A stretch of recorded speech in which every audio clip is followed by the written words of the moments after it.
One of the cons of composite, I would say, is going back to framing, right? If that framing is not done correctly day one, you now have a really good surface onto a poorly built structure.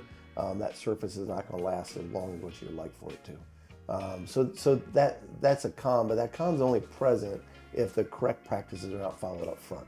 Okay, if the right things are done at the time of the building of the deck, we're doing the right thing to protect the boards from absorbing more moisture than they should, from being exposed to, things that they shouldn't be exposed to. We're doing all that right. We're fastening the composite board down correctly, using the right kind of fasteners.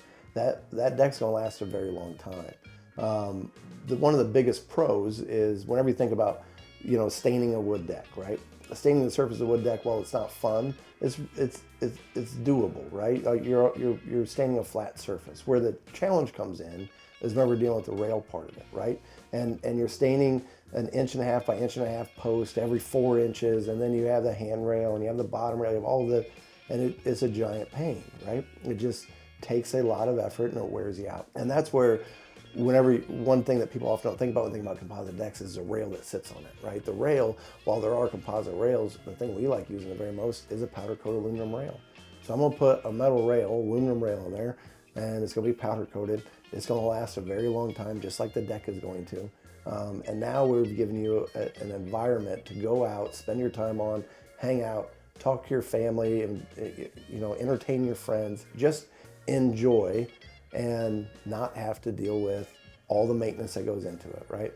Another con, as I talk about it, that kind of comes to mind is grills, right? Gas grills, not so much, but any open fire grill with a fuel source such as charcoal or wood, you do have the opportunity for a composite deck to be more susceptible to your top cap melting, or with an ASIC board melting.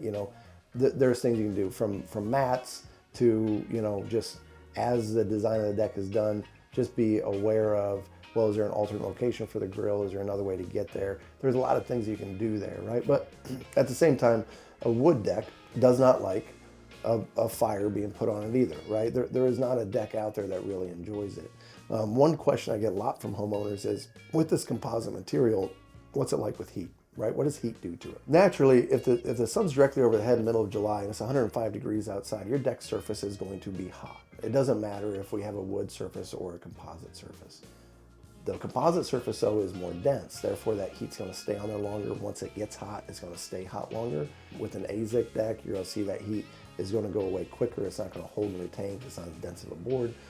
So that's one challenge. Another challenge is something to think about. If you have big windows that go from the deck and they go 6 feet up, 8 feet up, right? Big picture windows, and you're right on your deck surface with that picture window, and you have low E treatment on it, and you put a composite deck or an ASIC deck out there, you're going to be reflecting enough heat back off of those windows that you're going to create a problem with your deck, okay? So while you're looking at the design, the product, what is the right thing, what is not the right thing, back to one of my previous points. What does a home allow us to do, and what are the homeowner's goals, right? Let's identify those and let's come up with a solution for both of them.